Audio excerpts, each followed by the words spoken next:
आचार्य जो बड़े हो गए, जिनके नाम से वो परंपरा को जानते, मध्व परंपरा, उसके अंतर्गत जो मध्वाचार्य हैं, उनके जीवन के बारे में आज हम थोड़ा सुनेंगे। ऐसा बताया जाता है कि जितने भी महान भक्त हैं, महान आचार्य हैं, उनके जीवन के बारे में जब हम सुनते हैं तो हमारा अस्तित्व शुद्ध हो जाता है। इसलिए ध्यान से सुनना है। जब आपको प्रसाद दिया जाएगा तो उसके पहले एक एक प्रश्न पूछा जाएगा, उसका आंसर मिलेगा तो प्रसाद पाएंगे आप लोग, नहीं तो फिर क्या दूसरी कक्षा में बैठना है, मतलब पहली बार में नहीं मिले पची मड़ से। तो आज क्या पढ़ेंगे हम, किसके बारे में पढ़ेंगे? मध्वाचार्य के बारे में पढ़ेंगे। तो अगर किसी को चाहिए तो ये सॉफ्ट कॉपी मेरे पास है, मुझे आप बोलिए तो मैं आपको भेज दूंगा, आपको अभ्यास करना है तो ठीक है। ऐसे तो वो ग्रुप में डाला हुआ है ना मैंने, जो बुक डिस्ट्रीब्यूशन करते हैं उन लोगों को तो खास पता होना चाहिए, इसलिए उनके ग्रुप में मैंने डाल दिया है। आपको सिद्धांत पता नहीं और आप लोग को बुक डिस्ट्रीब्यूशन कर रहे हैं तो चलेगा क्या? कुछ पूछ लिया एड़ा टेढ़ा प्रश्न किसी ने तो आप क्या करेंगे? अरे हमको पता नहीं, तो बोले कि पहले आप जाके पढ़ो, ऐसे बोलेंगे कि नहीं आपको? तो इसीलिए हमको पहले पता होना चाहिए। तो आचार्य मध्व, तो मैं यहां से पढ़ूंगा, कुछ कुछ चीजें मुझे जो लगेगा मैं थोड़ा एलोबरेट करूंगा, काफी है तो उतना समय नहीं रहेगा। आचार्य मध्व, उनका जो एक नाम आनंद तीर्थ करके भी है, बाद में पहचानते थे उनको। भारतीय वैष्णव परंपरा के महान आचार्य तथा द्वैत वेदांत के प्रवर्तक माने जाते हैं।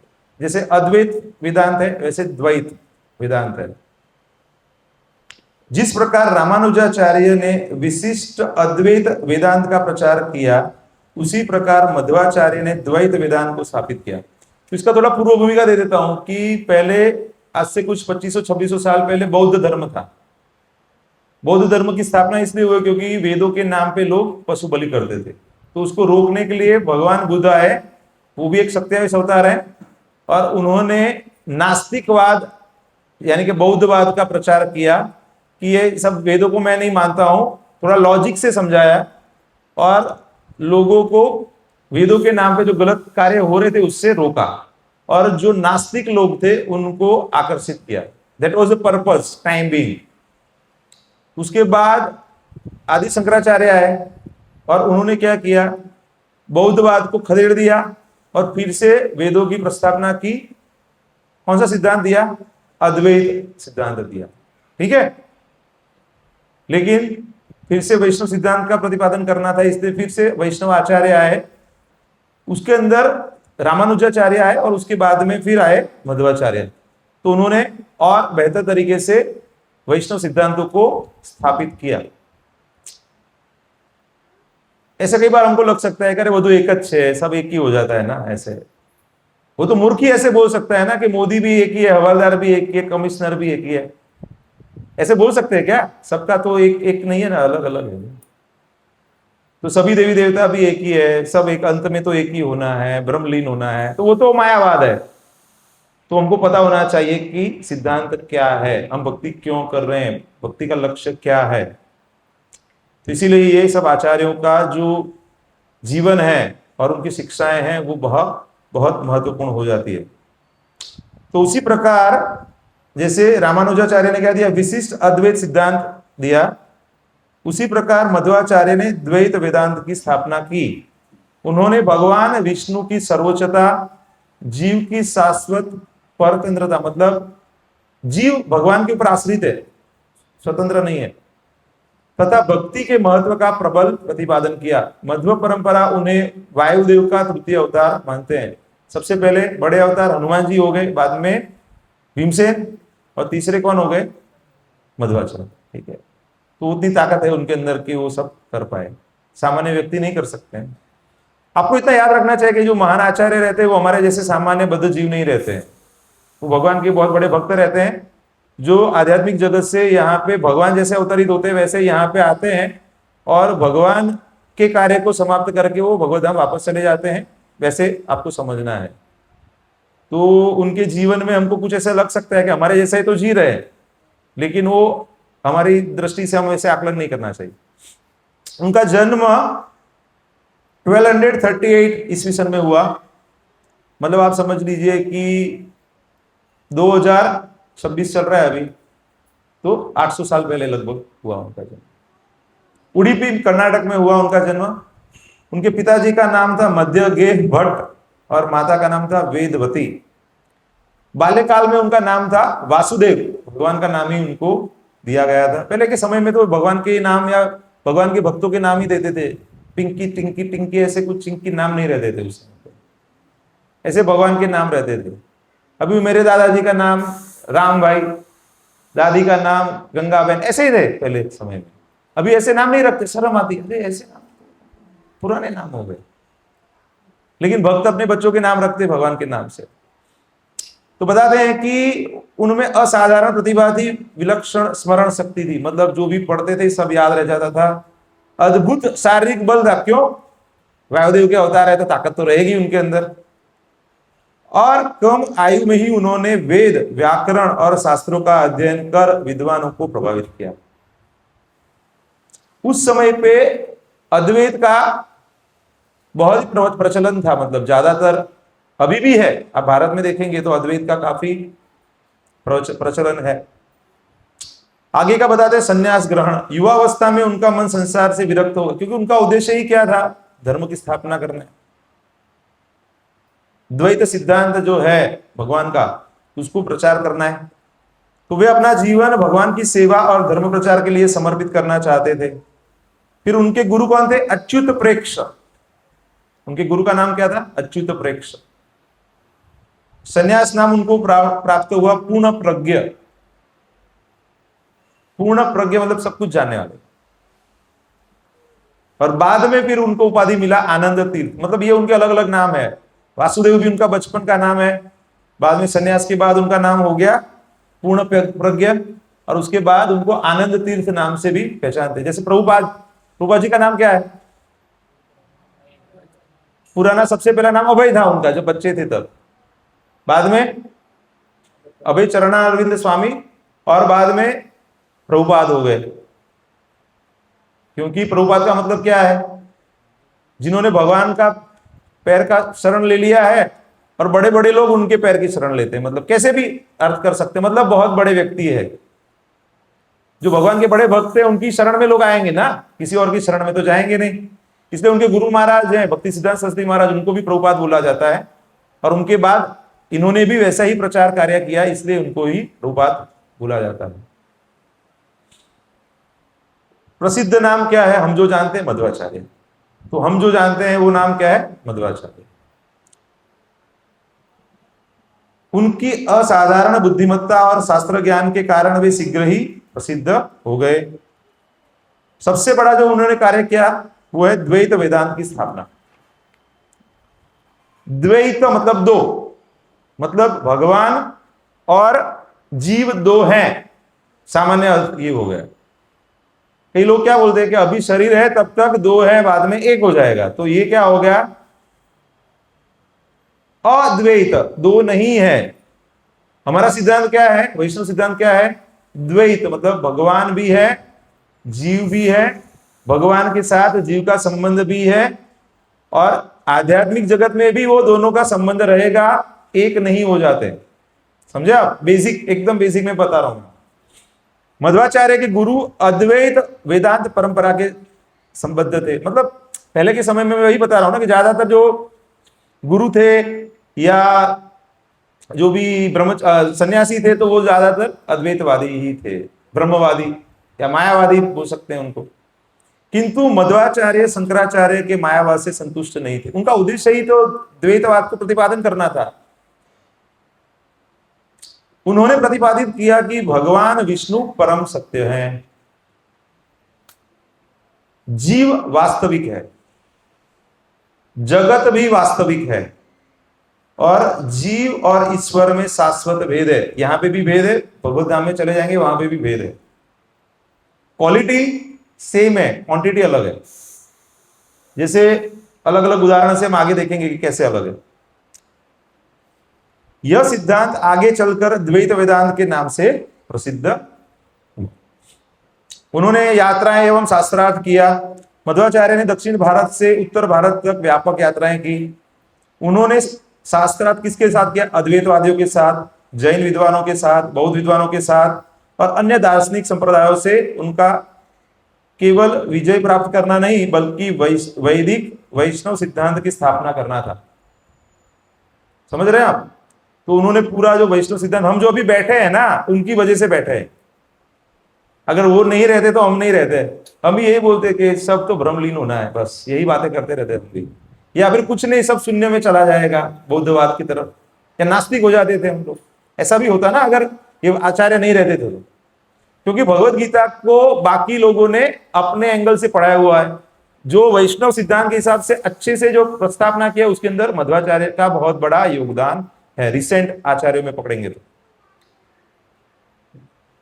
बद्रिकाश्रम एवं वेद व्यास, ये सबसे इंपॉर्टेंट उनका जीवन का पहलू है। माधव परंपरा के अनुसार मध्वाचार्य बद्रिकाश्रम पहुंचे। बद्रिकाश्रम जो हमको नहीं मिल सकता है, बहुत हिमालय में ऊपर है, जहां उन्हें भगवान वेद व्यास के दर्शन हुए। क्यों गए थे? क्योंकि उन्होंने जो कमेंट्रीज लिखा था उसको कंफर्म करना था कि भाई ये सही है कि नहीं, इसको मैं अभी प्रोपेगेंडा करूं कि नहीं, उसको प्रचार करूं कि नहीं।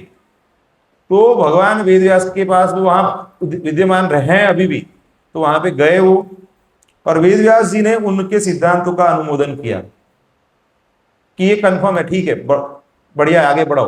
तो मतलब फिर उन्होंने फिर उसका प्रचार किया। उन्हें वैष्णव धर्म के प्रचार का आशीर्वाद दिया। मध्वाचार्य को वेद व्यास की विशेष कृपा प्राप्त हुई। कोई सामान्य व्यक्ति तो वहां पर पहुंच नहीं सकता, तो वो वहां पे पहुंचे थे और वहां पे आशीर्वाद प्राप्त किया था। तो ये है, उसको बहुत ही इंपॉर्टेंट माना जाता है कि ये जो लीला है उनके जीवन की, इसीलिए ये सिद्धांत का भी महत्व बहुत बढ़ जाता है। क्योंकि व्यासदेव कौन है? वेदों का संकलन करने वाले।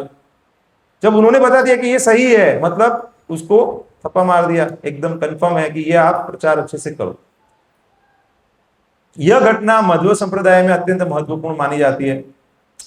फिर उन्होंने बहुत सारे साहित्य दिया उन्होंने, जैसे ब्रह्मसूत्र पे भाष्य दिया, अनुव्याख्यान दिया, भगवत गीता पे भाष्य दिया, भगवत गीता तात्पर्य लिखा, उपनिषदों पे भाष्य लिखा, महाभारत तात्पर्य निर्णय लिखा, भागवत तात्पर्य, मतलब जो मुख्य मुख्य ग्रंथ हैं उनके ऊपर उन्होंने टीका लिखी अलग अलग। बाद में उडुपी कृष्ण की स्थापना की वहां पे, उस समय पे उनका बर्थ भी वहीं पे था। मध्वाचार्य के जीवन की सर्वाधिक प्रसिद्ध घटनाओं में उडुपी कृष्ण की स्थापना का प्रसंग आता है। तो बताते हैं कि परंपरा के अनुसार एक जहाज समुद्र में संकट में फंस गया, जैसे बारिश हो गया, चक्रवात आ जाता है तो फंस गया वो। तो बहुत लंबा स्टोरी है, उसको मैं ज्यादा नहीं बताऊंगा, शॉर्ट में बताऊंगा। तो मध्वाचार्य की कृपा से वो बच गया, उनकी कृपा से वो बच गया। तो जहाज के स्वामी ने उन्हें गोपी चंदन के बड़े खंड भेंट दिए, मतलब वो प्रसन्न हो गए कि आपने हमारा रक्षण किया है, तो हम आपको ये गोपी चंदन भगवान की सेवा के लिए आपको गिफ्ट दे रहे हैं। तो वो एक गोपी चंदन खंड के भीतर से भगवान कृष्ण की दिव्य मूर्ति प्राप्त हुई। मतलब ये एक लीला है, ऐसे भगवान प्राप्त हुए। जैसे बताते ना, यहाँ पे आप खोदकाम कीजिए, वहां पे भगवान की मूर्ति मिली, तो ये गोपी चंदन के खंड से भगवान की मूर्ति प्राप्त हुई, उनको दिव्य मूर्ति प्राप्त हुई। विश्वास किया जाता है कि वही विग्रह था जिसकी पूजा द्वारिका में रुक्मणी जी करती थी। मतलब 5200 साल पहले की जो भगवान की जो पूजा करने वाली मूर्ति थी, वही दिव्य मूर्ति उनको प्राप्त हुई, ऐसा माना जाता है। मध्वाचार्य ने उस विग्रह को उडुपी में स्थापित किया। उडुपी वैष्णव धर्म का महान केंद्र बन गया। अभी आप देखेंगे तो साउथ में काफी भक्ति में अच्छे से, हम लोगों को क्या अभी काफी वेस्टर्न हवा लग गया है, ठीक है। आप साउथ में देखेंगे तो काफी अभी भी पारंपरिक रीत रिवाज से लोग फॉलो कर रहे हैं अभी भी। अष्टमठ की स्थापना, तो उस समय उन्होंने क्या किया? 8 मठों की स्थापना किया। माधवाचार्य ने समझा कि केवल ग्रंथ रचना से परंपरा स्थायी नहीं बनती है, जैसे प्रभुपाद जी ने भी किया है। उनके जीवन काल में उन्होंने 108 मंदिर की स्थापना किया था। अभी उनके जो शिष्य हैं उन्होंने तो सब मिला के 1000 से ऊपर केंद्र हो गए। अभी पहले 800-900 थे, अभी तो और बढ़ते रहे, 1000 के ऊपर हो गए रहेंगे। अभी तो ऑफिशियल नंबर मुझे पता नहीं है, लेकिन ऑलमोस्ट हर दिन कुछ ना कुछ हमको सुनने में आता है कि यहाँ पे एक सेंटर चालू हो गया, एक मंदिर चालू हो गया, इतना प्रचार हो रहा है। इसलिए उन्होंने उडुपी में 8 प्रमुख मठों की स्थापना की, जिन्हें अष्टमठ कहा जाता है। महत्व क्या है? तो वैष्णव धर्म के प्रचार की व्यवस्था बनी। एक सिस्टम चाहिए ना। जैसे बड़ौदा में आप देखेंगे तो एक मंदिर है, फिर भी यहाँ पे एक सेंटर क्यों बनाया हमने कि यहाँ के जो भक्त हैं, जो 2-5 किलोमीटर में रहने वाले भक्त हैं, वो भगवान का जो सेवा का लाभ मिले उनको, फिर उनकी लीलाओं के बारे में, उनके उपदेशों के बारे में श्रवण कर सके और जुड़ सके। जैसे अभी जो भक्त हैं तो सुबह में 10 से 12 भक्त हर रोज सुबह में यहाँ पे मंगला आरती का लाभ प्राप्त कर सकते हैं। अभी ये संडे को क्या है? एकादशी है, तो ज्यादा भक्त लाभ ले सकते हैं। कौन कौन इच्छा करते हैं संडे लाभ लेने का? हाँ, बहुत बढ़िया, बहुत बढ़िया। प्रभु जी, मैंने फोटो निकाल लिया है, हाथ जिसने ऊपर किया ना, मैं पूछने वाला हूं। ठीक है, तो बता दें कि योग्य शिष्यों को उत्तरदायित्व सौंपा। 700 वर्षों से अधिक समय बाद भी यह परंपरा जीवित है। तो आप सोचिए, 800 साल पहले तो वो हो गए और उसके बाद ये स्थापना हुई और अभी भी वो परंपरा चल रही है, मतलब ऑथेंटिक है अभी भी। ऐसा नहीं है कि उसमें कुछ बदलाव आ गया, वैसे ही हो रहा है जैसे पहले होता था, विधि भी वैसी ही है अभी। आज भी उडुपी की पूजा व्यवस्था अष्टमठ परंपरा के अनुसार संचालित होती है। उनके प्रमुख शिष्य हैं त्रिविक्रम पंडित। त्रिविक्रम पंडित प्रारंभ में ही अद्वैत वेदांत के महान विद्वान तथा मध्वाचार्य के विरोधी थे, लेकिन बाद में वो उनके शिष्य बन जाते हैं और फिर वो प्रचार कार्य में लग जाते हैं। उन्होंने प्रसिद्ध वायु स्तुति की रचना की। मध्वाचार्य का तिरोभाव 1317, मतलब लगभग 80 साल का आयु तक उन्होंने ये धरातल पे थे। अभी सबसे बड़ी घटना उनके जीवन की, प्रचार सब हो गया, अभी तिरोभाव कैसे होता है उनका, ये बहुत बड़ी लीला है। तो बता दें कि जब मध्वाचार्य अपने शिष्यों को ऐतरेय उपनिषद का भाष्य समझा रहे थे, उनका चित्त दिव्य भाव में स्थित हो गया। उनके शरीर से असाधारण तेज प्रकट हुआ और वे शिष्यों की दृष्टि से अंतर्धान हो गए। जैसे कोई भी व्यक्ति रहता है तो क्या देह त्याग कर देता है ना। सामान्य व्यक्ति देखेंगे, ज्यादातर आचार्यों का देखेंगे तो क्या देह त्याग करते हैं। इनका क्या है, वो लाइट उनके बॉडी से आया और सब लोग जब बाद में देखते हैं तो वो वहीं पे है ही नहीं। तो बता दें कि माधव संप्रदाय का विश्वास है कि वे सामान्य मृत्यु को प्राप्त नहीं हुए, बल्कि पुनः बद्रिकाश्रम जाकर वेद व्यास की सेवा में प्रविष्ट हुए। इसलिए बोलते हैं ना, नित्य लीला प्रविष्ट। तो उनकी जो लीला है उसमें प्रविष्ट हो गए वो, जो हमारी समझ से बाहर है। जैसे तुकाराम महाराज है, आज से कुछ 100 साल पहले, वो ज्यादा समय भी नहीं हुआ है, अभी भी वो पेड़ है ना प्रभु जी। अभी आप बीच में जाके आए ना, आप भी जाके आए ना। कौन कौन गया था? आप कीर्तन भी किया था ना, इसलिए मुझे ऊर्जा प्राप्त हुई, मुझे अभी पता चला। अभी वो फोटो मैंने भेजा था आपको बीच में, आप वहीं पे गए थे ना, उस समय का ही है ना। कौन सा नदी है वहां पे? चंद्रभागा रिवर है, वहां का ही कुछ फोटो है ना आपका के? वो कहाँ का है? अच्छा, वो वाला है, अलग है वो। तो कुछ 100 साल पहले भगवान कैसे भक्त हो गए तुकाराम महाराज की, जो सदेह विमान में बैठ के भगवत धाम चले गए। वो पूरा मूवी मैंने देखा है, black and white with English subtitles, Marathi में है मूवी। बहुत बढ़िया मूवी है, मैं आई थिंक 2 बार देखा है वो मूवी। और इतना भावुक हो जाते हैं। और तुकाराम महाराज का पूरा जीवनी मैंने पढ़ा है, तो ऐसे लगता है कि वो हमारे लिए रोल मॉडल है। मतलब एक गृहस्थ कैसे अनासक्त होके भक्ति कर सकते हैं और कितना भगवान के ऊपर वो आश्रित हो सकते हैं, और भगवान कैसे रेसिप्रोकेट करते हैं। तो मेरे तो 2 रोल मॉडल है, एक तुकाराम महाराज है और दूसरे नरसिंह मेहता है लोकल में। रूपा जी तो हीरो है अपने, समझे। प्रभुपाद जी तो क्या है कि वो उन्होंने बताया, वो तो अभी न भूतो न भविष्यति, वो कोई नहीं कर सकता है। वो अभी हमको समझ में नहीं आ रहा है। प्रभुपाद जी का मूवमेंट 10,000 साल तक रहेगा। कितना? अभी जैसे मध्वाचार्य जी ने क्या किया, वो अभी कितना 800 साल हो गया ना, 700-800 साल हो गया ना। प्रभुपाद जी का मूवमेंट कितना रहेगा? हम लोग रहेंगे नहीं, लेकिन ये रहने वाला है, मूवमेंट रहने वाला है। हम लोग तो क्या है, ये जन्म में ही भगवत धाम प्राप्त करने वाले हैं।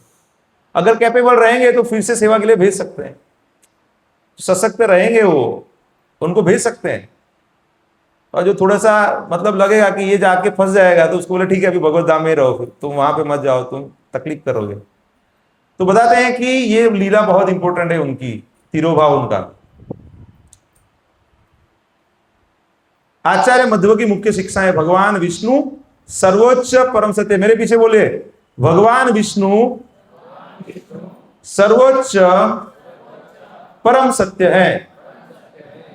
तो ये क्लियर हो गया, मतलब विष्णु और कृष्ण एक ही है। हाँ भाई, वो बाद में कंफ्यूज नहीं हो जाना क्या प्रभु जी आप तो हरे कृष्ण करते हो, यहाँ पे विष्णु की बात चल रही है। ठीक है। जीव और ईश्वर में शाश्वत भेद है। जीव और ईश्वर में शाश्वत भेद है।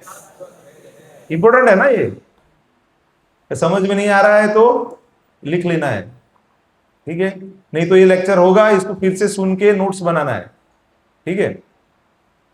जगत वास्तविक है, मिथ्या नहीं है। तो जो ब्रह्मवादी है, अद्वैतवादी क्या बोलते हैं, ब्रह्म सत्य जगत मिथ्या, तो वो गलत बता रहे हैं। इसलिए यहां पे क्या है, जगत वास्तविक है, जो दिख रहा है वो है लेकिन टेम्पररी है, अभी है, मिथ्या नहीं है। आपको दंड हो रहा है, वो सही हो रहा है ना, दंड मिलता है ना हमको, हाँ अनुभव करते हैं कि नहीं। भक्ति ही भगवान की प्राप्ति का मुख्य साधन है। भक्ति ही भगवान की प्राप्ति का मुख्य साधन है। तो ये भक्ति की महत्व उन्होंने बताया। वैदिक वैष्णव धर्म का प्रचार आवश्यक है, इसीलिए हम लोग प्रचार कर रहे हैं। समझे आप, अपने तक सीमित। अभी कोई साड़ी का सेल चल रहा है, कपड़ों का सेल चल रहा है, तो माता जी का वहां पे अच्छा है आप चले जाओ, बता देंगे नहीं। तो अगर हमको कुछ वैदिक ज्ञान सही प्राप्त हुआ तो हमें क्या अपने तक रखना चाहिए कि सबको बताना चाहिए? बताना चाहिए। इसीलिए यहाँ के हमारे जो उत्साही भक्त हैं, हर संडे टीम में निकलते हैं, कीर्तन करते हैं और सबको पुस्तक वितरण करते हैं। तो आचार्य मध्व का महत्व, आचार्य मध्व केवल एक दार्शनिक नहीं थे, वे एक महान धर्म प्रचारक, संगठनकर्ता, ग्रंथकार और वैष्णव आचार्य थे। उन्होंने भगवान विष्णु की सर्वोच्चता, जीव और ईश्वर के शाश्वत भेद, जगत की वास्तविकता तथा भक्ति के महत्व को पुनः स्थापित किया। ये चार चीजों के ऊपर उन्होंने ज्यादा भार दिया। अपने पास समय है तो प्रमेय ले लेते हैं, आज हो जाएगा। ठीक है, अभी तक किसी को डाउट है, कुछ समझ में आ गया? आज इतना तो पता चल गया कि हमारा परंपरा कौन सा है, ब्रह्म मध्व गौड़ीय परंपरा है। तो उसमें हम मध्वाचार्य के बारे में सुन रहे हैं। तो उन्होंने बहुत ग्रंथ लिखे हैं, मैं नाम नहीं पढ़ूंगा, बहुत लंबा लिस्ट है। ठीक है, वो आप बाद में पढ़ सकते हैं। मुख्य मुख्य बता देता हूं। गीता भाष्य, ब्रह्मसूत्र का भाष्य, अनुव्याख्यान, अनुभाष्य, गीता तात्पर्य, ज्यादातर सारे उपनिषदों के ऊपर भाष्य दिया उन्होंने। मुख्य मुख्य जो भी उपनिषद है सबके ऊपर भाष्य लिखा है। बाद में तर्क एवं प्रमाण विषय ग्रंथ, कथा लक्षण, प्रमाण लक्षण, कर्म निर्णय, विष्णु तत्व निर्णय, न्याय विवरण, मतलब हम जो सोच सकते हैं ना वो सब चीजों के ऊपर, महाभारत के ऊपर, भागवतम के ऊपर। तो कोई सामान्य जीव कर सकता है क्या? नहीं कर सकता है ना, हम पढ़ नहीं सकते ना, तात्पर्य लिखने क्या बात है। ज्यादातर हम देखते हैं 60-70 की उम्र के लोग क्या करते हैं, रिटायर हो जाते हैं, खांसते रहते हैं, डॉक्टर को विजिट करते रहते हैं। ये सब कार्य कर सकते हैं क्या? बद्ध जीव नहीं कर सकते। ये तो क्या है, भगवान के पार्षद हैं, वही ये सब कर सकते हैं। तो श्री मध्वाचार्य की शिष्य परंपरा में बताया जाता है कि मध्वाचार्य का वायु अवतार है।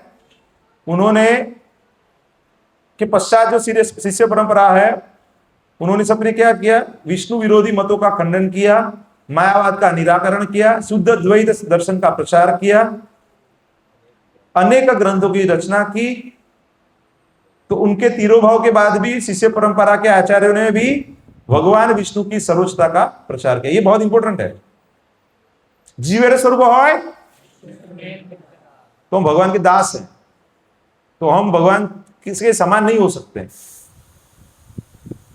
अगर वो कर देंगे तो फिर क्या हो जाएगा, ब्रह्मलीन होके वापस गिर सकते हैं यहां पे, ब्रह्म तेज में अंदर विलीन होके टेम्पररी वहां पे रह के वापस यहां पे गिर सकते हैं। That is a temporary thing. अगर कोई ब्रह्मवादी है, भक्त के संग में आता है और भक्ति में लग गया है, तो उसको चांस है, जैसे कि यहाँ पे उनको पता है कि उनके एक विरोधी थे, उनके शिष्य बन गए त्रिविक्रम, तो उसके बाद में फिर वो क्या वैष्णव बन सकते हैं। लेकिन जिसका बहुत दृढ़ अद्वैत में विश्वास है, तो कई बार वो ब्रह्म में ही इंटरेस्ट रहता है, वो भक्ति भी करेंगे तो उसका उद्देश्य क्या रहेगा, ब्रह्मलीन होना है। तो यहाँ पे अभी आपको ध्यान रखना है, जहां पे ये ब्रह्मलीन आता है, थोड़ा दूर से नमस्कार कर लेना है आपको, नजदीक जाना वो फंसा देंगे आपको। बहुत क्लियर बता रहा हूं मैं आपको। प्रभुपाद जी का प्रणाम मंत्र क्या है, कौन बताएंगे?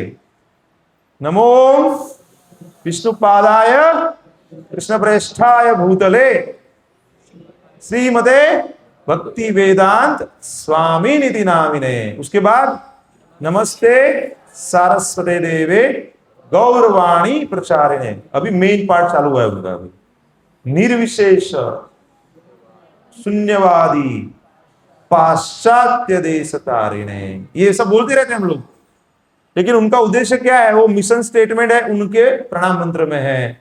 क्या है? निर्विशेषवादी। निर्विशेषवादी मतलब मायावादी। फिर शून्यवादी मतलब ये बौद्ध लोग, और पाश्चात्य देश जहां पे जाके उन्होंने प्रचार किया तारिणे, इन लोगों का कल्याण करने के लिए ही वो प्रकट हुए हैं। ठीक है, तो ये प्रणाम मंत्र बोलते हैं तो हमको पता होना चाहिए कि उसका अर्थ क्या है, ऐसे बोलना नहीं है। इसलिए मैं कई बार बताता हूं, religion without philosophy is sentimentalism, and philosophy without religion is mental speculation. तो दोनों का बैलेंस करना है। हरे कृष्ण मंत्र भी करना है, पढ़ना भी है, सेवा भी करना है, प्रचार भी करना है, लेकिन सिद्धांतों को समझ के साथ साथ में पैरेलल करना है। तो बताते हैं कि संप्रदाय में दो प्रमुख विभाग थे, एक दासकूट और दूसरा था व्यासकूट। तो दासकूट में क्या है, जैसे इसको में बोलते हैं ना भजनानंदी, वैसे वो नॉलेज है उनके पास, लेकिन खुद का भजन करते हैं, ज्यादा प्रचार में इतना रुचि नहीं है उनका। और दूसरा है व्यासकूट, मतलब शास्त्र अध्ययन पर ज्यादा विशेष बल, जैसे प्रभुपाद जी ने दिया, संस्कृत भाषा में दार्शनिक चर्चा। अभी आपको जान के आनंद होगा कि हमारे जो वरिष्ठ भक्त हैं दामोदर चैतन्य प्रभु, वो बुधवार को कक्षा लेते हैं। कौन कौन भक्त जुड़े हुए हैं यहाँ से? 3-4 भक्त हैं यहाँ से जुड़े हुए, ठीक है। बाकी भक्त व्यस्त रहते हैं, तो इसलिए वो समय नहीं है, लेकिन समय निकालना चाहिए, क्योंकि बहुत अच्छा पढ़ाते हैं वहां पे। चतुर्थ विभक्ति, सप्तम विभक्ति उन्होंने अच्छे से पढ़ाया, एकदम शास्त्र के श्लोकों को लेके। तो उससे क्या हो जाता है, शास्त्र अध्ययन में हमारी रुचि बढ़ेगी। मैं बुधवार को क्लास लेता था, वो क्लास मैंने लेना कैंसिल करके कोर्स ज्वाइन किया है। आप समझिए, आपको कोई क्लास है क्या बुधवार को? मैं लेता था, वो कैंसिल करके मैं ज्वाइन किया है, क्योंकि वो जरूरी है ना। क्योंकि रुचि नहीं आएगी, आपको संस्कृत समझ में नहीं आएगा तो क्या होगा, आपको फिर अनुवाद पढ़ के आगे, प्रभु जी वो श्लोक समझ में नहीं आ, अरे समझ में कैसे आएगा? समझने का प्रयास करोगे तो समझ में आएगा, सीखना पड़ेगा कि नहीं। वासु घोष प्रभु को कौन कौन पहचानते हैं? हाथ ऊपर करो। कौन कौन नहीं पहचानते? हाथ ऊपर करो। वो बड़ोड़ा इस्कॉन के मतलब समझिए अध्यक्ष हैं, हमारे घर के बड़े हैं, मतलब सबको पहचानना चाहिए उनको। वो अमेरिका से हैं और संस्कृत में बातचीत कर सकते हैं। आपको उतना तो संस्कृत आना चाहिए ना कि आप ग्रंथों को अध्ययन कर पाओ। वो संस्कृत में बातचीत करते हैं। समझ में आ रहा है मैं क्या बता रहा हूं? वो तो अंग्रेजी में पढ़े रहेंगे ना, जब इंडिया में आए रहेंगे उसके बाद में तो पढ़ाई किया है संस्कृत का उन्होंने। गृहस्थी है, कोई ब्रह्मचारी सन्यासी नहीं है वो। ऐसा मत बोलो अरे वो तो क्या, वो तो ब्रह्मचारी रहेंगे तो टाइम रहेगा तो पढ़ लिया रहेगा उन्होंने, ऐसा नहीं है। उनको लगा कि ये ग्रंथों को अध्ययन करना है तो संस्कृत भाषा का बेसिक ज्ञान लेना आवश्यक है। कितने लोग ग्रेजुएट किया हुआ है यहाँ पे? मिनिमम ग्रेजुएशन काफी लोग हैं, तो सब पढ़ सकते हैं। कितने लोग आठ आठ कक्षा तक पढ़े हुए? आठ सब लोग नहीं पढ़े, आठ तक नहीं पढ़े, हाथ ऊपर करो। आठ के नीचे का नहीं पूछ रहा, आठ से ऊपर का पूछ रहा हूं मैं। तो जितना भी लोग आठ धोरण से ऊपर पढ़े, वो संस्कृत थोड़ा बहुत तो पता है ना, तो आप इंटरेस्ट लेंगे तो हो जाएगा, क्योंकि ये ग्रंथों को समझने के लिए संस्कृत अति आवश्यक है। थोड़ा आ जाएगा ना तो आपको ग्रंथों में रुचि आएगी, फिर तो आप पढ़ पाएंगे। एटलीस्ट प्रभुपाद जी की जो पुस्तक है, भगवत गीता है, भागवतम है, उसको हम अच्छे से समझ पाएंगे। तो बताते हैं कि उनको गोष्ठ्यानंदी बोलते हैं। तो हम लोग कैसे हैं? गोष्ठ्यानंदी, क्योंकि हम शास्त्रों पे चर्चा करते हैं, शास्त्रों के बारे में एक दूसरे को बताते हैं, जानते हैं। हम अपना अकेला साधना नहीं करते हैं, हम लोग सब साथ में मिलकर करते हैं। एकांत भक्ति नहीं करते हैं। भजनानंदी मतलब क्या है? अलग से एकांत में भक्ति करना है, लेकिन कलयुग में वो रिकमेंडेड नहीं है। हम इतने उन्नत नहीं है कि अकेले करेंगे तो भक्ति होगी, हमारी नहीं होगी। इससे अच्छा है हम साथ में मिलके भजन करें, साथ में मिलके कीर्तन करें, प्रवचन करें। वायु के ये तृतीय अवतार है, जैसे मैंने बताया। पहले कौन है? हनुमान जी है, दूसरे भीमसेन, और तृतीय मध्वाचार्य।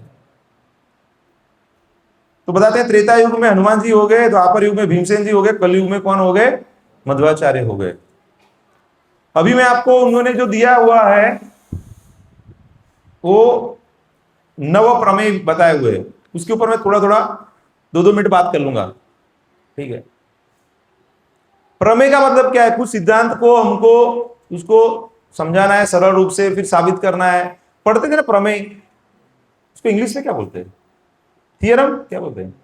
क्या बोलते हैं उसको? प्रमेय को क्या बोलते हैं इंग्लिश में? कोमल क्या बोलते हैं प्रमेय को? पोस्टुलेशन। हाँ, वो अवधारणा करते हैं, फिर उसको साबित करते हैं। तो प्रमा का विषय है, उसको बोलते हैं प्रमेय।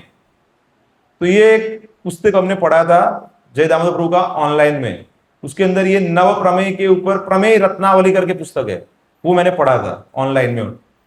तो वो पूरा पुस्तक में प्रमेय के ऊपर 1-1 घंटा था, एक प्रमेय के ऊपर 1 घंटा, एक प्रमेय के ऊपर 1 घंटा, ऐसा था। तो वो उतना मैं डिटेल नहीं लेने वाला हूं, चिंता मत करो आप। अभी हम सिर्फ वो क्या 9 प्रमेय है उसको समझेंगे थोड़ा सा। अभी मैं आपको 200% पढ़ाऊंगा तो 100% तो याद रहेगा ना आपको। बाद में इतना तो पता चलेगा कि मध्वाचार्य करके बहुत बड़े संत हो गए, वो वायुदेव के अवतार थे, कुछ 9 प्रमेय दिए, भगवान विष्णु परम सत्य हैं, हम उनके भक्ति करनी चाहिए, जीव वास्तविक है, भगवान वास्तविक है, जगत वास्तविक है। ये तो आपको थोड़ा पता चल जाएगा कि नहीं? इतना तो याद रहेगा कि नहीं? हाँ, इससे मैं थोड़ा ज्यादा पढ़ाता हूं, ठीक है? जितना जरूरी उतना पढ़ाएंगे तो क्या उसमें से भी कम याद रखते हैं आप लोग, ठीक है?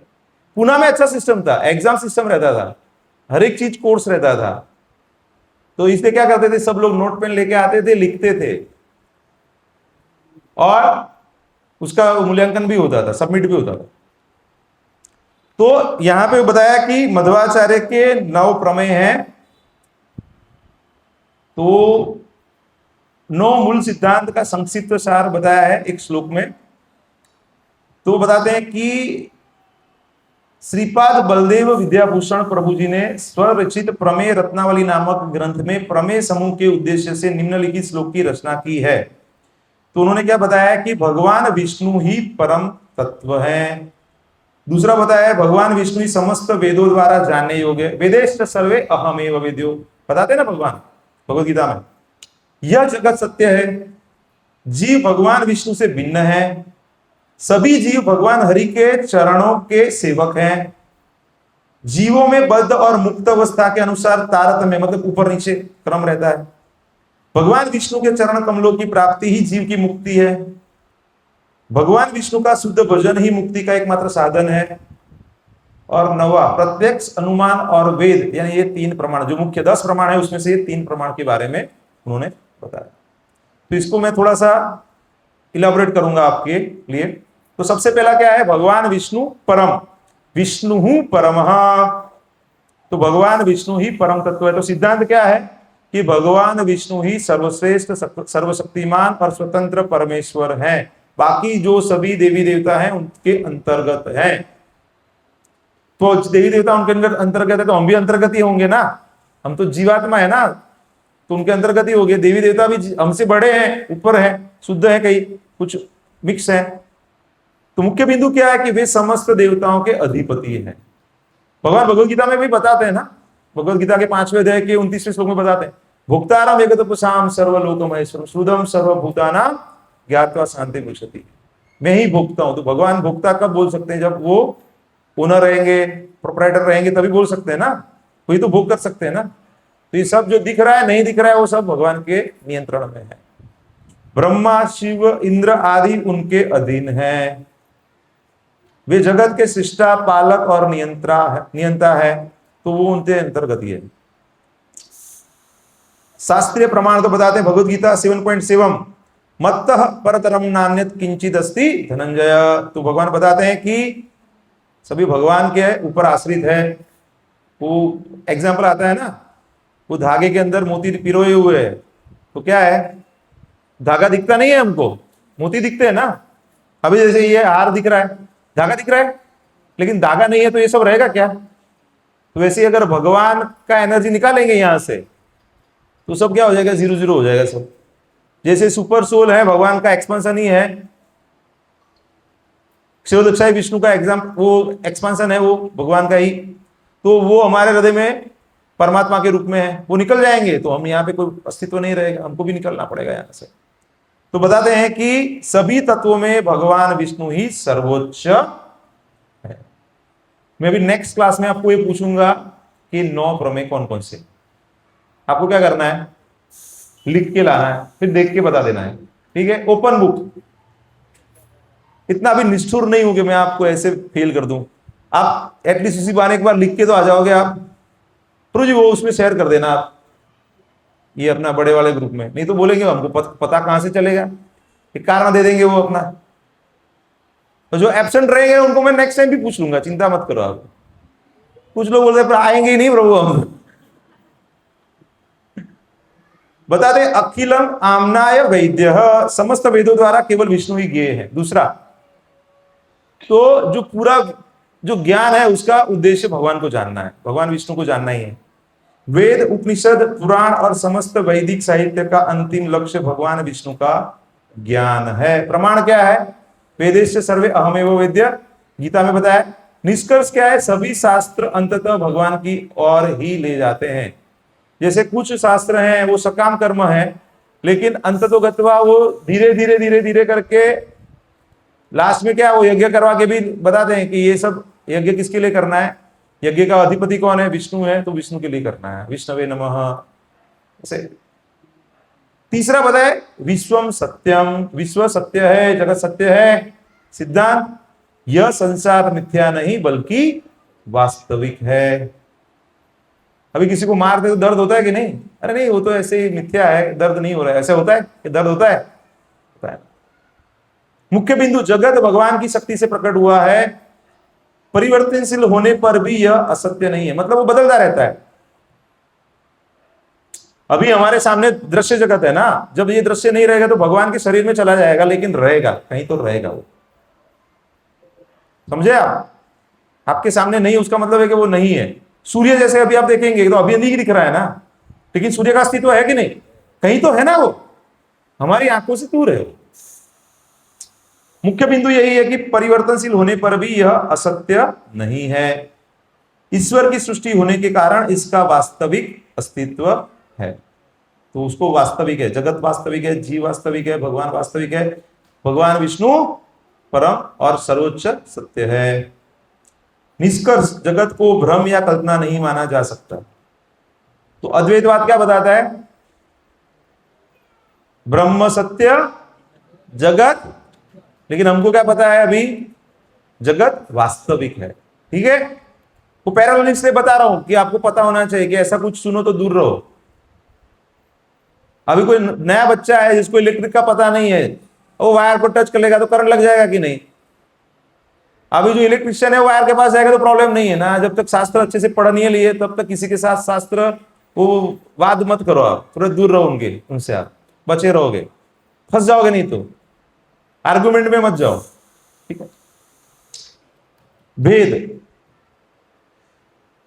जीव ईश्वर और जगत में वास्तविक भेद है। जैसे ये शरीर से मुक्त होने के बाद तो जीव और शिव एक हो जाता है,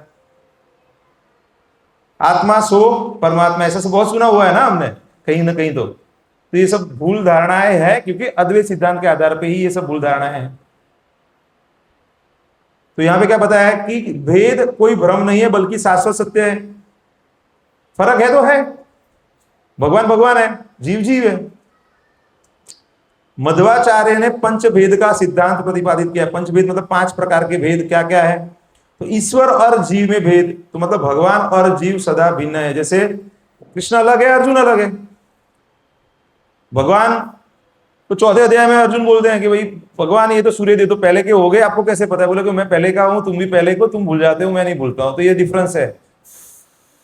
भगवान कभी कुछ भूलते नहीं है, जीव भूल जाता है। भगवान की इच्छा से भूल जाता है या मेमोरी लॉस।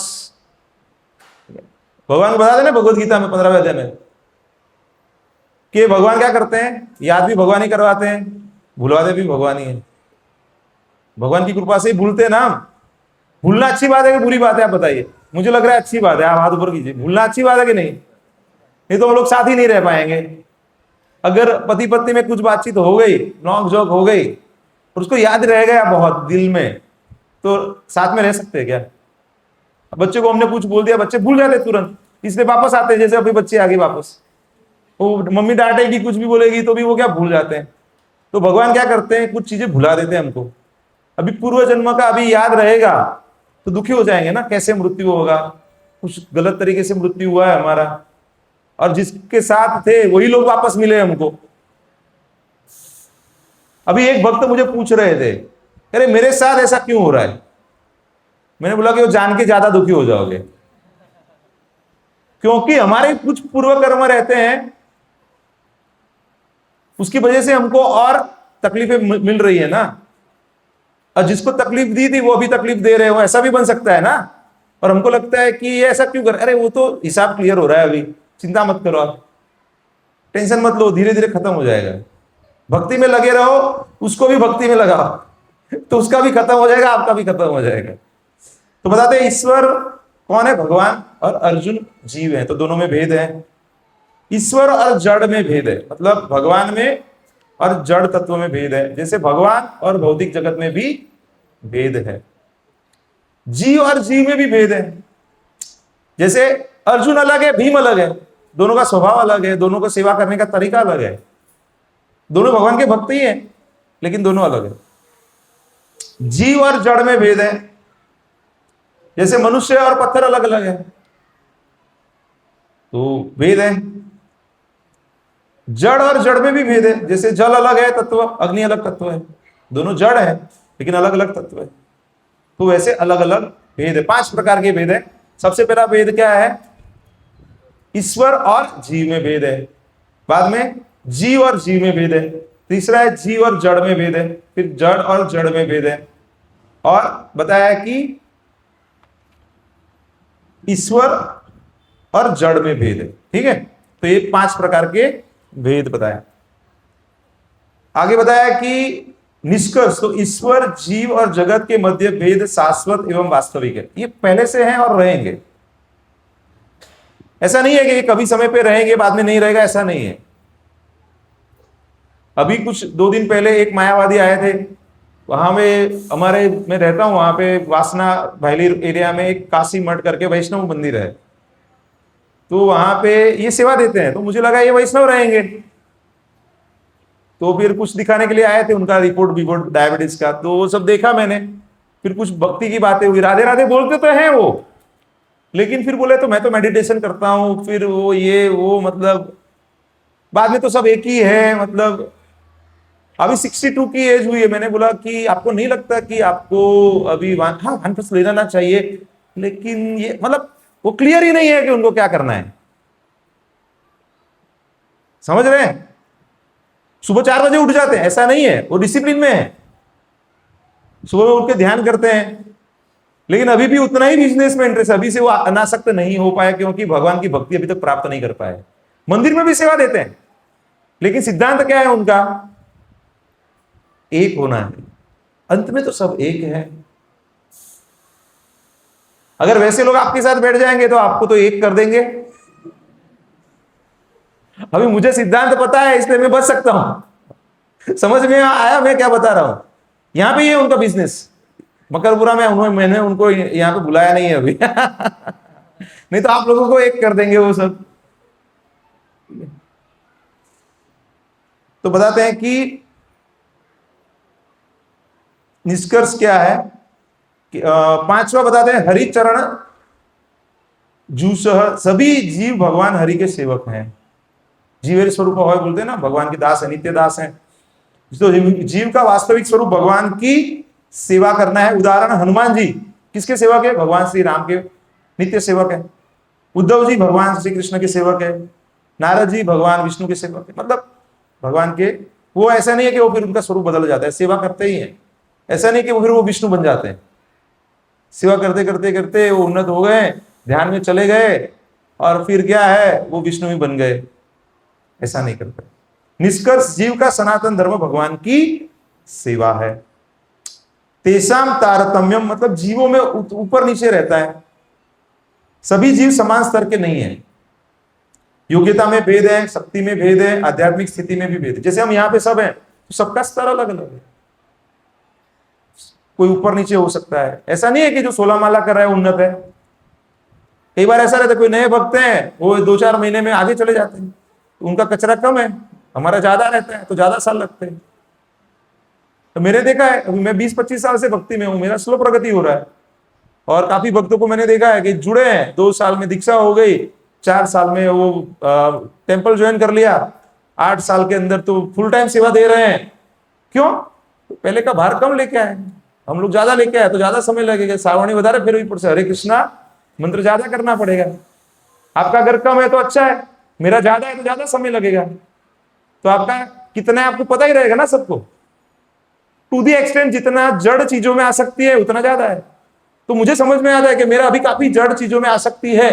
आपको भी समझना चाहिए कि आपका कितना जड़ चीजों में आसक्ति है। प्रभुपाद जी बताते हैं जितना कृष्ण कथा सुनने में आपको इंटरेस्ट रहेगा वो आपका बैरोमीटर है कि आप भक्ति में आगे बढ़ रहे हैं। हमें ज्यादातर ग्राम्य कथा सुनने में इंटरेस्ट रहता है, क्या चल रहा है, सही कि नहीं। कृष्ण के बारे में बोलेंगे कि आज प्रसाद नहीं रहेगा, आज 3 घंटा कथा रहेगा, बस ये प्रमेय डिटेल में पढ़ा रहे हैं। अभी एक बार ऊपर ऊपर से हो गया है, अभी दूसरा बुक निकालता हूं मैं। अभी कितने लोग बोल रहे प्रभु जी बस अभी नेक्स्ट वीक कर लेना प्रभु जी, सही कि नहीं। अभी हमारा इतना रुचि नहीं है, अभी भी हम जड़ तत्वों में रुचि रखते हैं। ये 3-3 घंटे का क्लास हुआ था जब हुआ था तब, ठीक है। तो एक प्रभु जी सो गए थे तो जगाना पड़ रहा था, क्योंकि ये ऐसा है ना, ये सिद्धांत है ना, सिद्धांत आवश्यक है। तो बताते हैं कि लक्ष्मी, ब्रह्मा, वायु, शेष, गरुड़, अन्य देवता, सामान्य जीव, तो ऐसे क्रम में, जैसे लक्ष्मी जी ऊपर है, उसके बाद में ब्रह्मा जी है, ब्रह्मा जी के बाद वायु है, वायु के बाद शेष है, उसके बाद गरुड़ है, उसके बाद अन्य देवता है, सामान्य जीव, मतलब सबका अलग अलग स्तर है। हम ऐसे नहीं बोल सकते कि हम लक्ष्मी जी के स्तर पे हैं या ब्रह्मा जी के स्तर पे हैं। जो स्तर हमारा नहीं है उसको हम आर्टिफिशियली अचीव नहीं कर सकते ना। निष्कर्ष जीवों में शाश्वत श्रेणी क्रम विद्यमान है, वो हमको स्वीकार करना चाहिए। 7वां मोक्ष विष्णव अंग्रिलाभ, भगवान विष्णु के चरणों की प्राप्ति ही मोक्ष है। सिद्धांत मोक्ष का अर्थ भगवान में लीन होना नहीं है। ज्यादातर क्या है भारतीय समाज में, हिंदू धर्म में ऐसी भूल धारणा है कि मोक्ष का मतलब क्या है, भगवान में विलीन हो जाए। अभी तो इतना समझ में आ ही गया होगा इतना क्लास में कि अभी वो हमारा लक्ष्य, अभी वो दीक्षा का इंटरव्यू आया तो कोई ऐसे नहीं बोलेंगे कि मुक्ति के लिए भक्ति कर रहे हैं, बोलेंगे क्या कोई ऐसा बोलेंगे? ऐसा गलती से भी नहीं करेंगे ना। भक्ति क्यों कर रहे हैं? कृष्ण प्रेम के लिए, भक्ति के लिए कर रहे हैं, इतना तो बोल सकते हैं ना। हाँ, नहीं आ रहा है तो मत बोलो, झूठ मत बोलो, कुछ भी मत बोल दो, ठीक है। मोक्ष में जीव अपनी व्यक्तिगत सत्ता बनाए रखता है, भगवान की सेवा करता है, दिव्य आनंद का अनुभव करता है। मतलब अभी हम जो भक्ति कर रहे हैं ना, वो बद्ध अवस्था में कर रहे हैं तो शुद्ध भक्ति नहीं हो रही है। लेकिन जब हम शुद्ध भक्ति करेंगे, जब शुद्ध होके मुक्त अवस्था में, तब सही रूप से हम 100% भगवान की भक्ति कर पाएंगे। निष्कर्ष भगवान के चरण कमलों की प्राप्ति ही वास्तविक मुक्ति। वास्तविक मुक्ति क्या है? भगवान के चरणों के सेवा। तदमल भजनम तस्य हेतु ही शुद्ध भक्ति ही मोक्ष का साधन है। सिद्धांत भगवान की प्राप्ति का एकमात्र साधन शुद्ध भक्ति है। उत्तम भक्ति की व्याख्या कौन बताएगा मुझे? अन्याभिलाषिता शून्यं ज्ञानकर्माचरणात्मकम् आनुकूल्येन न फलशून्यं। तो प्रभु जी ने बहुत बढ़िया बताया, भक्ति रसामृत सिंधु से बताया। क्या बताया उन्होंने? 4 चीजें बताई उन्होंने। क्या बताया? सबसे पहला क्या बताया प्रभु आपने? अन्याभिलाषिता शून्यम, अन्य अभिलाषा से मुक्त, कोई और कोई चीज नहीं चाहिए भक्ति के लिए। भक्ति करना है। ज्ञान कर्मादि अनावृतम, तो ज्ञान और कर्म से मिश्रित भक्ति नहीं करनी चाहिए, उसका जितना चाहिए उतना ही सहारा लेना चाहिए। ये ज्ञान हम इसलिए ले रहे हैं कि हमारी भक्ति और दृढ़ हो जाए, हम ज्ञानी हो जाए, उसके लिए ज्ञान नहीं ले रहे हैं। इतना समझ में आ रहा है ना आपको? ये मुख्य लक्ष्य नहीं है। हमारा मुख्य लक्ष्य क्या है? हरे कृष्ण जप करना है, बस वो मेन है। प्रभुपा जी को, एक भक्त को इंटरेस्ट हो गया शुरुआत के समय में कि मैं प्रभुपा जी बंगाली सब पढ़ू क्या, लैंग्वेज पढ़ू क्या? प्रभुपा जी ने बोला कि इतना कोई जरूरत नहीं है आपको बंगाली पढ़ना, आप संस्कृत पढ़ लो बेसिक श्लोक के लिए। अगर समय बचता है तो ज्यादा जप करो आप। अगर आपके पास समय बचता है ना, आधा घंटा 1 घंटा, तो एक्स्ट्रा चैंटिंग करो आप। क्योंकि ऑलरेडी क्या 64 माला से 16 माला कर दिया था, तो वो गैप तो ब्रिज करना पड़ेगा ना आपको। वो लेवल तक जाना है कि 24 घंटा जप करो आप। मुक्ति क्या है समझिए आप, जब आप वो स्थिति में आ जाएंगे कि 24 घंटा भगवान के साथ कनेक्टेड रहेंगे, या तो कोई सेवा करेंगे या तो भगवान का नाम लेंगे, कैसे ना कैसे तो भगवान के संपर्क में रहेंगे ना। तो बताते हैं कि भक्ति के प्रमुख लक्षण क्या है? श्रवणम कीर्तनम, फिर स्मरणम अर्चनम वंदनम दास्यम साख्यम आत्मनिवेदम। वो जो प्रहलाद महाराज का जो श्लोक है, 9 अंग है, उसको हमको करना है। सबसे इंपॉर्टेंट क्या है? श्रवणम और कीर्तनम। जब करते तो दोनों हो जाता है। हरे कृष्ण कृष्ण कृष्ण हरे हरे, हरे राम राम राम हरे हरे। तो निष्कर्ष यह है कि भक्ति के बिना भगवान की प्राप्ति संभव नहीं है। तो प्रभु जी ने जो बताया, 2 चीजें मैंने बताई, फिर और 2 चीजें क्या है? आनुकूल्यस्य शीलनम, तो मतलब अनुकूल भाव से शीलन करना है। अनुशीलनम मतलब सही भाव से करना है, गलत भाव से नहीं करना, विपरीत भाव से। उसको उत्तम भक्ति बोलते हैं। तो हमें उत्तम भक्ति करनी है। उत्तम भक्ति का एक जो प्रमाण है चैतन्य महाप्रभु ने भी दिया हुआ है, न धनम न जन्म न सुंदरिम कविता वा जगदीश कामे मम जन्मनि जन्मनीश्वरे भवताद भक्तिर अहेतुकी त्वयि। तो वो एटलीस्ट स्टैंडर्ड तो हमको पता होना चाहिए, बाद में पहुंचेंगे। अभी नहीं है कोई बात नहीं, पता तो होना चाहिए कि यहां पे पहुंचना। प्रत्यक्ष आदित्रय प्रमाणम, 3 प्रमाण मान्य है, मुख्य जो है, ऐसे 10 प्रमाण है। पहला है प्रत्यक्ष, इंद्रियों से प्राप्त, मतलब जो देखते हैं उसको बिलीव करना, आंखों से देखना वही विश्वास करना। दूसरा है अनुमान, मतलब तर्क से प्राप्त करना। सूर्य छोटा दिख रहा है लेकिन दूर है इसलिए छोटा दिख रहा है तो बड़ा, वो अनुमान प्रमाण हो गया। जैसे दूसरा उदाहरण बताया है कि धुएं को देखकर अग्नि का अनुमान करना, लेकिन ऐसा जरूरी नहीं है। वो बारिश गिर गई रहेगी तो अग्नि बंद हो गया रहेगा, सिर्फ धुआं रहेगा। समझ रहे हैं आप? तो उसको पूर्ण रूप से नहीं मान सकते। ये बेसिक कोर्स में ये सब सीख चुके हैं।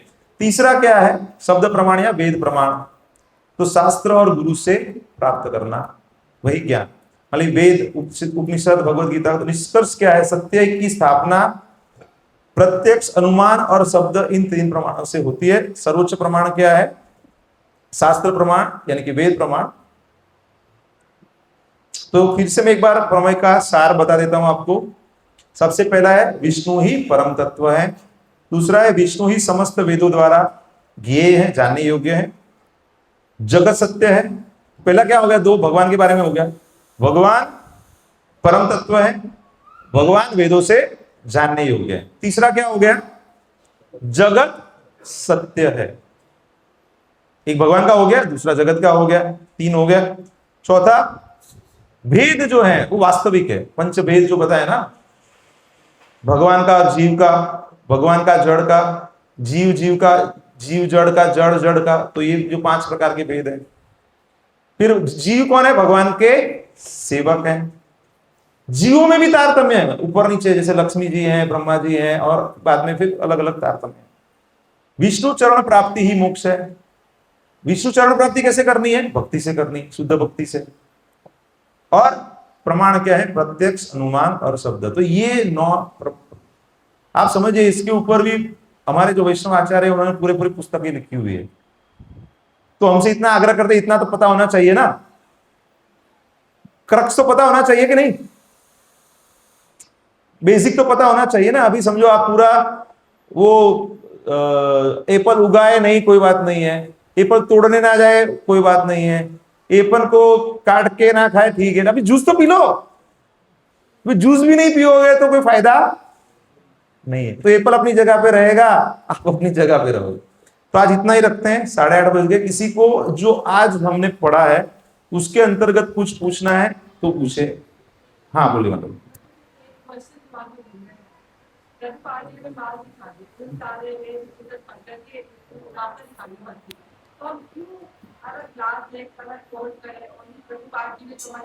वही मैं आपको बता रहा हूं कि ये क्यों करना है, उसका मैं जवाब आपको बीच में दे चुका हूं कि जिससे आप अन्य लोगों से गलत तरीके से प्रभावित ना हो। आपको ज्ञान नहीं रहेगा ना, तो आपको ऐसा ही लगेगा ये भी भक्ति है, ये भी भक्ति है, आप सही क्या हो रहा है गलत क्या हो रहा है उसमें भेद ही नहीं कर पाएंगे।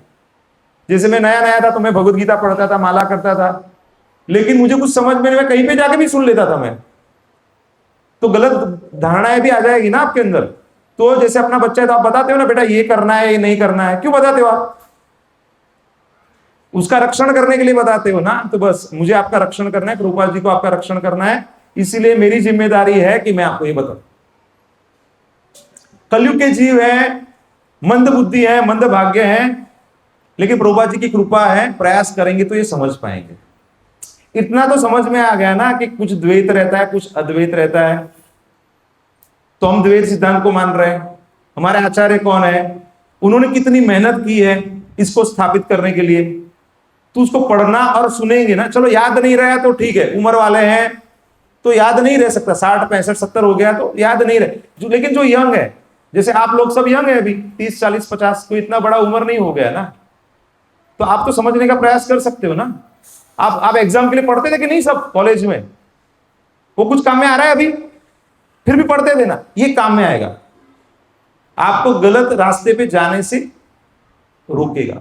ठीक है, तो इसलिए अंततोगत्वा बाद में मैं हरे कृष्ण मंत्र ही करता हूं, लेकिन ये क्यों पढ़ाने का मैं प्रयास कर रहा हूं, क्योंकि 100 भक्त आ रहे हैं तो 100 में से 2 छूट ना जाए। समझ रहे हैं आप? अगर उनको धारणा क्लियर नहीं है तो गलत जगह पे भी चला जाएगा ना, वो भक्ति से निकल जाएगा बाद में। वो बैठ के फिर ऐसे ध्यान करने बैठ जाएगा, फिर ध्यान में कहीं और चला जाएगा, उसको पता नहीं रहेगा कि क्या कर रहा है। समझ रहे हैं आप मैं क्या बताने का प्रयास कर रहा हूं? तो ये सिद्धांत को प्रचार करने की जरूरत नहीं है आपको, मैं जैसे आपको बता रहा हूं ऐसे आपको बताने की जरूरत नहीं, लेकिन आपको पता होना अति आवश्यक है कि कौन सी सिद्धांत गलत है, हमारा सिद्धांत क्या है। अभी नेक्स्ट क्लास में हम देखेंगे चैतन्य महाप्रभु ने क्या सिद्धांत दिया। चैतन्य महाप्रभु ने क्या सिद्धांत दिया है? अचिंत्य भेदाभेद तत्व दिया है, और जिसको दीक्षा लेनी है उसके लिए ये अति आवश्यक है। कितने लोगों को दीक्षा लेनी है हाथ ऊपर करो। हाँ, तो फिर आवश्यक है ये, क्योंकि इंटरव्यू होगा, इंटरव्यू में यही पूछा जाएगा। फिर आप लोग बोलेंगे प्रभु जी हमको फेल कर दिया। सही होता है ना ऐसा? हमारे तो लोकल टीचर ने तो पढ़ाया ही नहीं था, तो मेरे ऊपर आ जाएगा फिर। इसलिए अच्छा है कि मैं आपको ऐसे सब प्रभुपाद जी ने बताया हुआ है उनके पुस्तकों में, आप भागवतम पढ़ेंगे ये सब बताया हुआ है, लेकिन मैं अलग से क्लास इसलिए ले रहा हूं कि जब आप वो पढ़ेंगे ना, अभी भगवत गीता पढ़ेंगे ना, तो आपका नजरिया चेंज हो जाएगा। जब आप देखेंगे ना मायावाद क्या है, निर्विशेषवाद क्या है, तो आपका एंटेना खड़े हो जाएंगे, तो आप वो अच्छे से पढ़ पाएंगे। अभी भी आप पढ़ते हैं लेकिन आपको समझ में नहीं आ रहा, ऊपर से आता है ना कई बार, अभी थोड़ा सा दिमाग से जाएगा वो। ठीक है, हरे कृष्ण। और कोई प्रश्न है प्रभुओं को कुछ? हाँ बोले। जैसे भगवान 3 स्तर पे लोग समझ सकते हैं। जैसे मेरा नाम क्या है? तत्वविद दास। तो तत्वविद किसको बोलते हैं? जो एब्सोल्यूट ट्रूथ को 3 स्तर पे समझ ले। एक है ब्रह्म, दूसरा है परमात्मा, तीसरा है भगवान। तो भगवान का ही 3 लेवल पे समझना है। ब्रह्म मतलब भगवान का जो सत चित और आनंद, जो पूरा जो स्वरूप है, उसमें जो सत है, सत का मतलब क्या हो गया? इटर्नल, शाश्वत, तो उसको ब्रह्म बोलते हैं।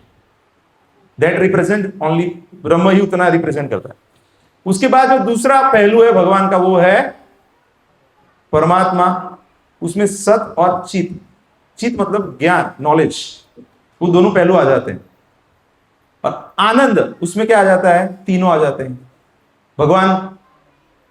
तो जो निर्विशेषवादी या ब्रह्मवादी हैं, वो भगवान का दिव्य देह से जो तेज निकल रहा है ना, उसको ही परम गंतव्य मान लेते हैं। वो मानते नहीं है कि वो तेज के आगे भगवान का दिव्य देह है, भगवान का धाम है, उनको स्वीकार नहीं करते हैं। इसलिए वो क्या प्राप्त करते हैं?